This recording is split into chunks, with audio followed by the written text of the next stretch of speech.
My name is Mary. I'm a 40-year-old housewife. My husband, Tom, is 35 years old and we are married for 5 years now. We have been living happily with just the two of us.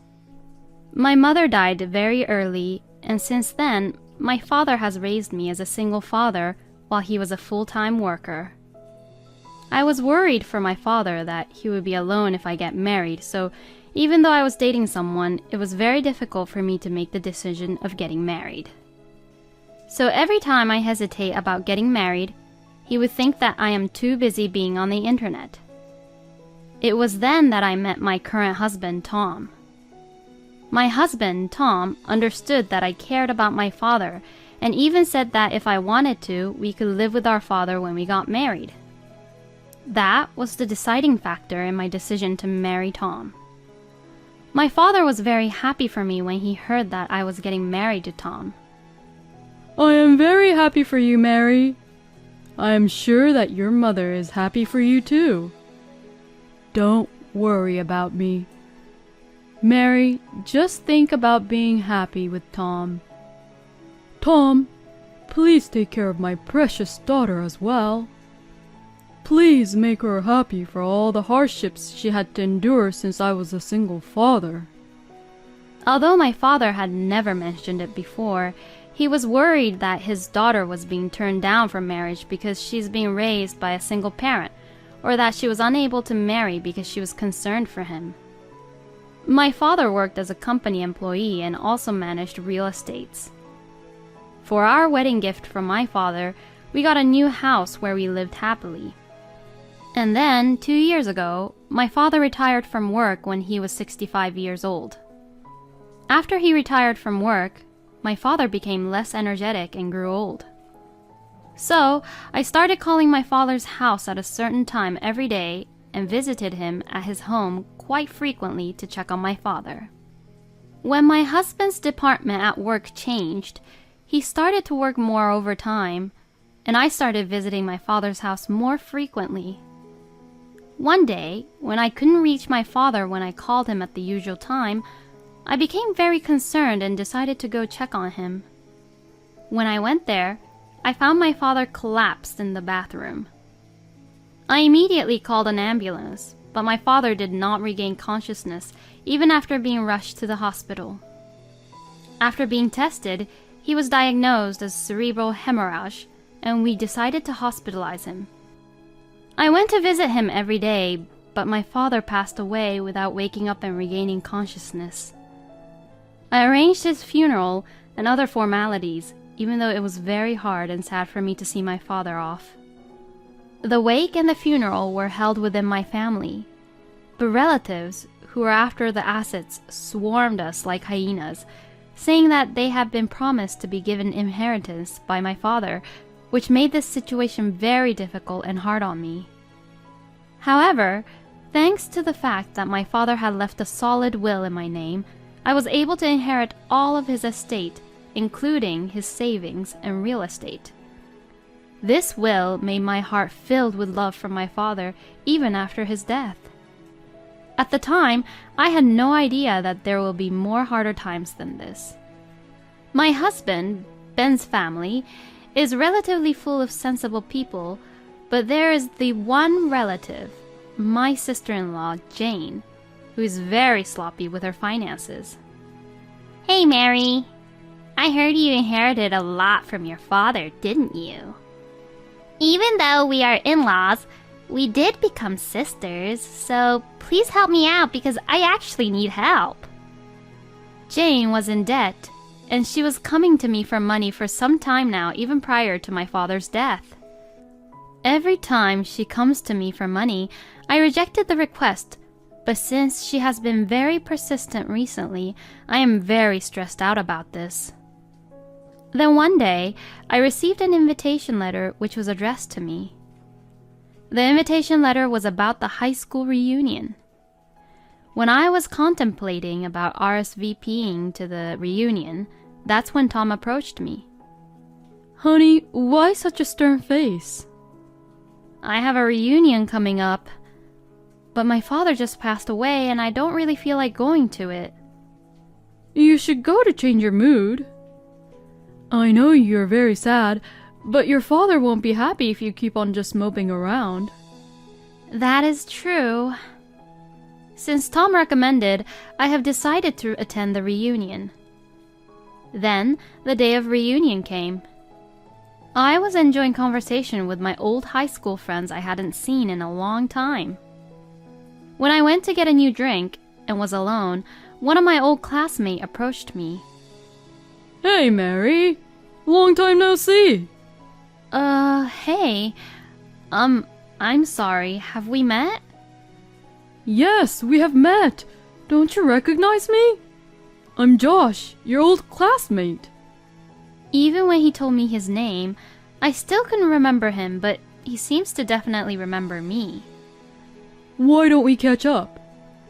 When I didn't know what to do, Mary, what's going on? Did you get my Coke? Jessica questioned me. Thanks to her, I said, "Sorry, my friend is waiting on me, so I should go." And I was able to leave him behind. When I returned, Jessica looked worried. Hey, Mary, is everything okay? Did he say or do something to you? We were just talking a little bit. He said he was Josh, but I don't recall any Josh. Do you know him?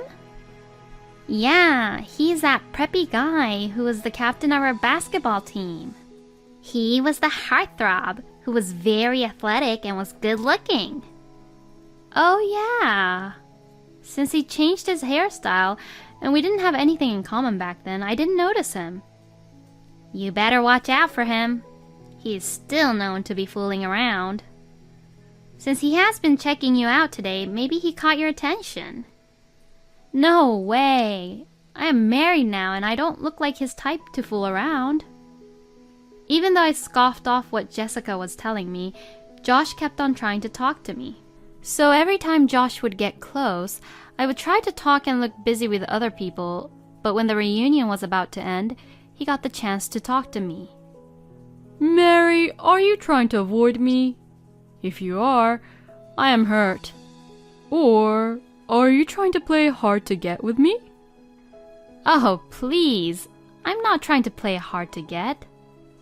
You shouldn't be mad. I'm just playing with you. What are you talking about? I am happily married. There are plenty of people who still have fun, even if they're married. You know what? To tell you the truth, I actually liked you for a very long time, Mary. Since we have a lot to catch up, why don't we just have a drink after this? No way. If you want to drink, why don't you go to the after party with everyone for it? I was able to cut him off and catch a taxi to return home. I thought I will never see Josh ever again. However, more outrageous situation was awaiting for me after this. The next day, when I was working at the diner for my part-time job, a man I have seen before has entered the diner. I got a glass of water to wait on him when I realized it was Josh who came to the diner. What are you doing here?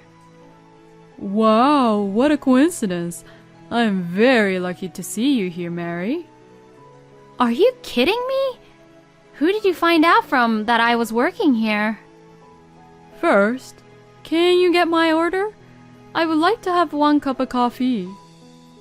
I reluctantly took the order and served him his coffee. After finishing this coffee, just leave. It says I can have seconds for free. Let me enjoy my time here.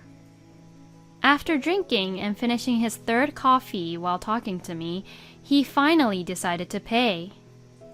I was very relieved when he was finally leaving, but Josh didn't take the hint and told me, I like this place. I will come to get my coffee here more often now.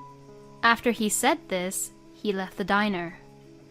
Since I was just a part-time worker at this diner, I couldn't ban him from coming to the diner, and from that day, he started to come to the diner every day.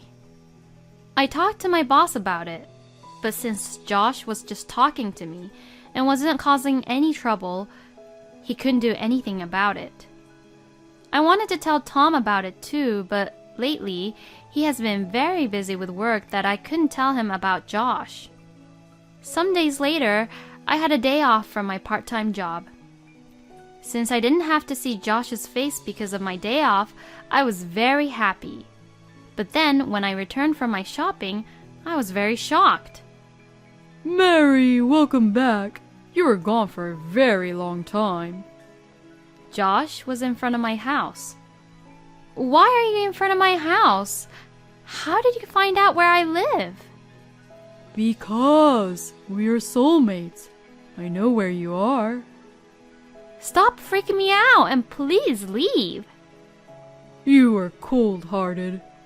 You should choose me instead of your husband, who is always not at home because of work all the time. I will and can give you good times. As he said that, Josh hugged me from behind. A chill ran down my spine, and I couldn't take it any more of this from Josh. I found myself pushing Josh away. Then, a few days later, on a rare occasion of when Tom was at home, my sister-in-law Jane came to visit.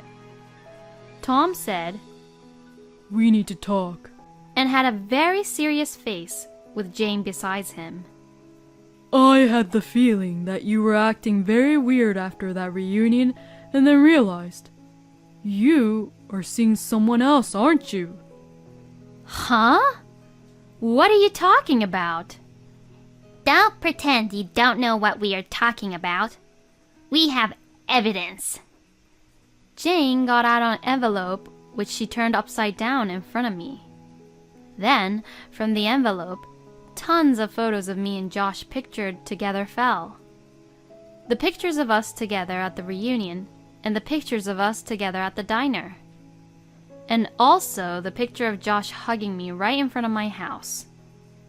Only from looking at the pictures, it seemed that I was having an affair with Josh. "See, this is the evidence. I am getting divorced with you. Pay the alimony of $50,000 all at once." Tom and Jane are grinning when he said this, and made it obvious that they are trying to frame me to get a divorce with me. I pretended to not know anything about them trying to frame me and decided to divorce Tom. Fine.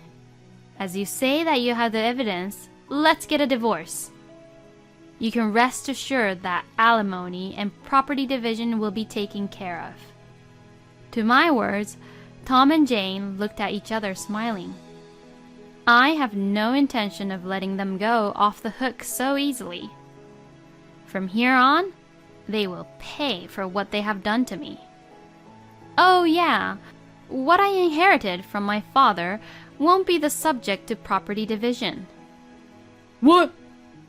Tom and Jane was stunned when they heard this. It was Tom who came to his senses first. "Why not? You're supposed to split all the money earned after marriage equally." That's right. If it is the money earned by working during the marriage, we should split it equally because we cooperated.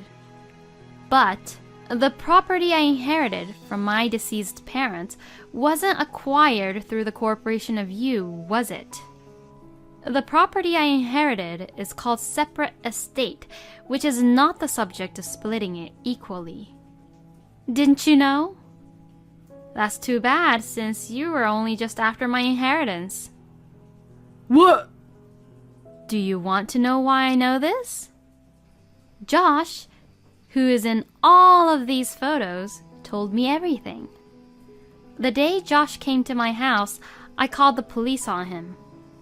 He was warned by the police, and after that, very next day, he got scared and he came back to see me. "I am very sorry.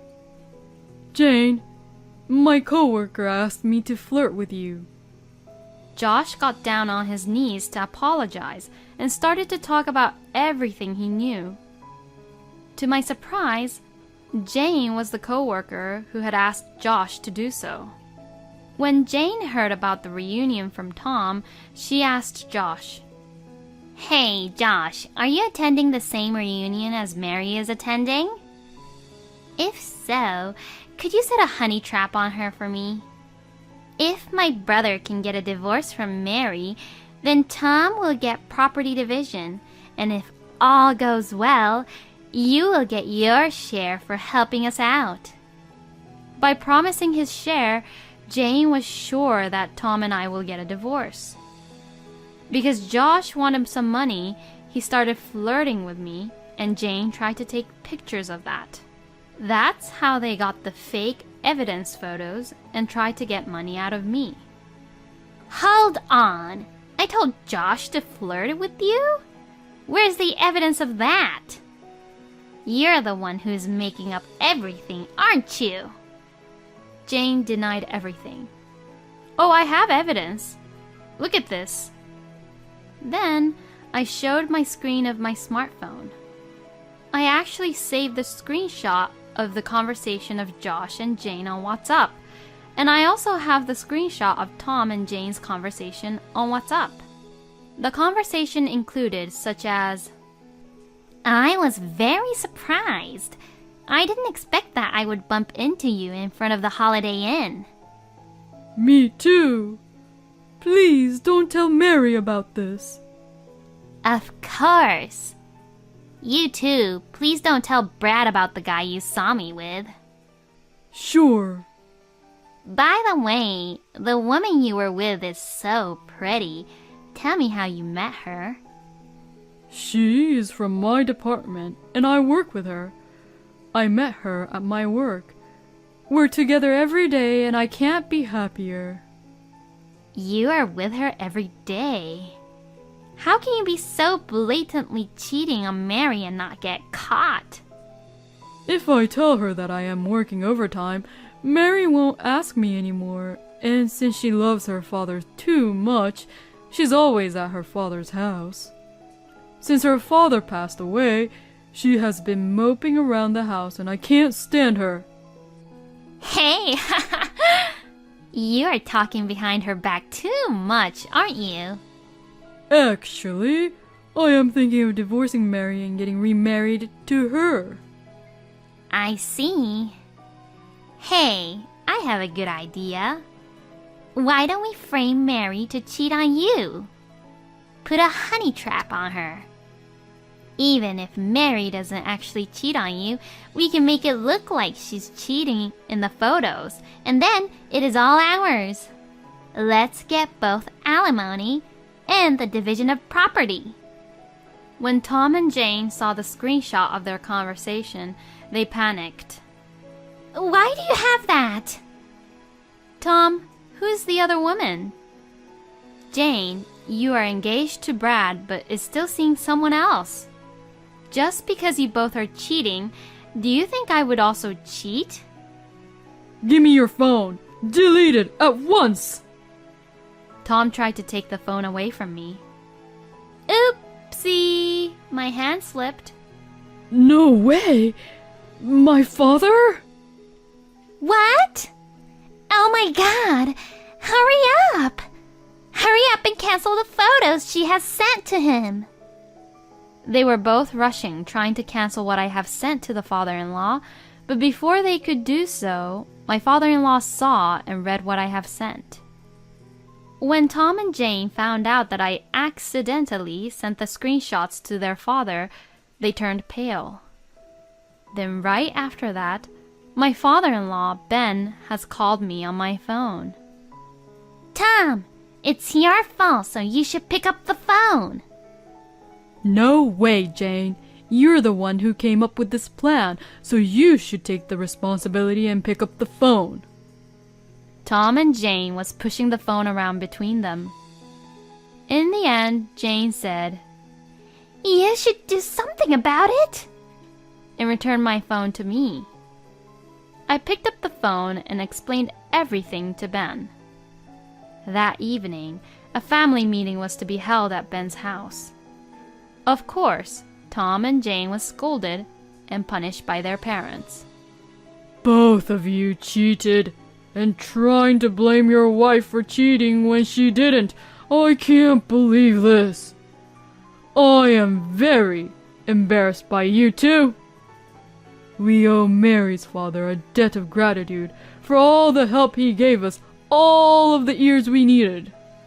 How dare you repay that favor by doing such horrible things?" My mother-in-law, who is usually very calm, is looking at her children like as if they are pieces of filth, and Ben was just very angry with them. In fact, my father and my father-in-law had a long business relationship, and my father always helped Ben when he was in trouble. Ben turned to me and bowed deeply. "Mary, I apologize for my children for causing you such trouble. I have no words to express how sorry we are." Since Ben urged me into it, I decided to file a claim for alimony to Jane, Tom, and Josh. However, even though we were still discussing divorce and alimony, my husband packed his bags and left, and wasn't able to reach him by phone. When I asked my in-laws about the whereabouts of Tom, they didn't know where he was, but I had a feeling of where he was, so I hired and requested an investigator to find him. Then, it turned out that Tom was crashing at his co-worker's house, who he was having an affair with. I was just stunned. So, I decided to send the photos of him having an affair with a co-worker to the workplace, and also demanded Tom for the alimony. This made Tom and his mistress's position in the company worse, and my husband was sent away to a department which was for like an outcast. Since the mistress was a temp worker at the company, she got laid off quickly. The company who sponsored her as a temp worker was reported of this also. While having Tom being investigated, I also investigated about Jane and found out that she was seeing not one, but 2 other men. I told this to Brad, Jane's fiancé, and his family, so they filed her for her unfaithfulness. Of course, Brad and Jane is not engaged anymore. Brad requested for alimony from Jane. After that, Tom and Jane were so distressed that they cried to their parents, but they did not help them and just disowned them. When Tom and Jane just tried to frame me, they didn't expect that things will take wrong turns for them. And thanks to my lawyer, I was able to finalize my divorce. While I felt that it was finally over, I also realized that now that my father had passed away, I was now alone. I thought I would be lonely, but thanks to my friends who knew about what was going on encouraged me. And thanks to my former in-laws who cared and took care of me, I am surprisingly having a good time. Every once in a while, my ex-husband, Tom, would call and say, "You were and are the one. Let's get back together." He would say such nonsense to get back with me or to borrow money from me, so I ignored his calls. Every time he would message me, I send the screenshot of the messages to Ben. Then, Ben will scold and punish Tom about it. I don't think Tom hasn't learned. Maybe Tom doesn't even have the brain to learn. Since then, Josh doesn't show up to my diner anymore, and since now I am single and not dependent to anyone, I decided to work as a full-time worker. From now on, I will work harder than ever while managing the assets my father left me.